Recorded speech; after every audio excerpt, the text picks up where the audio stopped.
இனி இந்த தீவின் கடந்த கால பக்கங்களை புரட்டிப் பார்ப்போம்.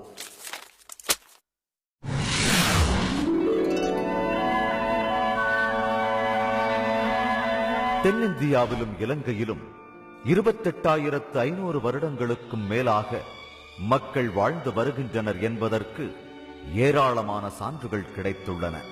கால்டுவெல் உட்பட பல சரித்திர ஆய்வாளர்கள் இன்றைய இந்திய துணைக்கண்டம் இலங்கைக்கு தெற்கே நெடிய நிலப்பரப்பை கொண்டதாக இருந்ததாகவும் அதனை லெமூரியா அல்லது குமரிக்கண்டம் என்றும் அழைத்தனர். கிமு 8000வது ஆண்டு வாக்கில் பூமியின் பனிக்கால முடிவில் பனிக்கட்டிகள் உருகியதால் கடலின் நீர்மட்டம் சுமார் 100 முதல் 400 அடிகள் வரை உயர்ந்தது என கடல் ஆய்வாளர்கள் கூறுகிறார்கள். இதனால் உலகின் எல்லா பகுதிகளிலும் கடல்சார் நிலப்பரப்பும் அதன் மக்களும் கடல் கோலால் அழிக்கப்பட்டனர். பழந்தமிழ் இலக்கியங்கள் இந்த நிலப்பரப்பு பற்றி குறிப்பிடுவதோடு அங்கு வடக்கு தெற்காக மலைத்தொடர் ஒன்று இருந்ததாகவும் குறிக்கின்றன. நேஷனல் ஜியோகிராபி இதழ் சமீபத்தில் வெளியிட்ட கடல் தள வரைபடம் இந்த வடக்கு தெற்காக உள்ள மலைத்தொடரை காட்டுகிறது. ஆதி தமிழ் பாண்டிய மன்னர்களின் முதல் தலைநகரமான தென்மதுரை பகுருளி ஆற்றின் கரையில் அமைந்திருந்தது.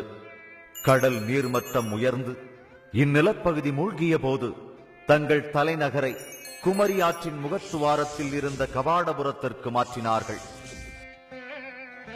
கபாடபுரமும் கடலில் மூழ்கிய போது பாண்டியர் திருநெல்வேலியில் சில காலமும் பின் வைகை ஆற்றின் கரையில் உள்ள இன்றைய மதுரையிலும் தம் தலைநகரை அமைத்து ஆண்டனர்.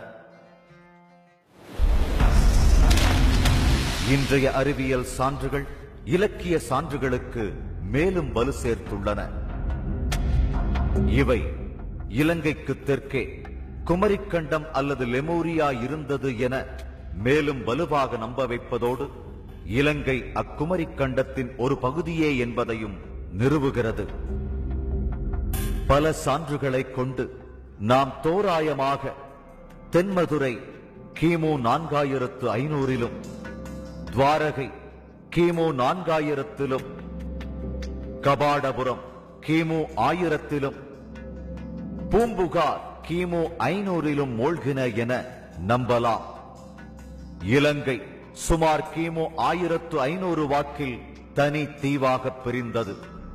இத்தகைய ஒரு சமீபகால நிகழ்வு கிபி 1480 இந்திய நிலப்பரப்போடு ஒட்டியிருந்த ராமேசுவரத்தை ஒரு தனி தீவாக பிரித்தெடுத்தது.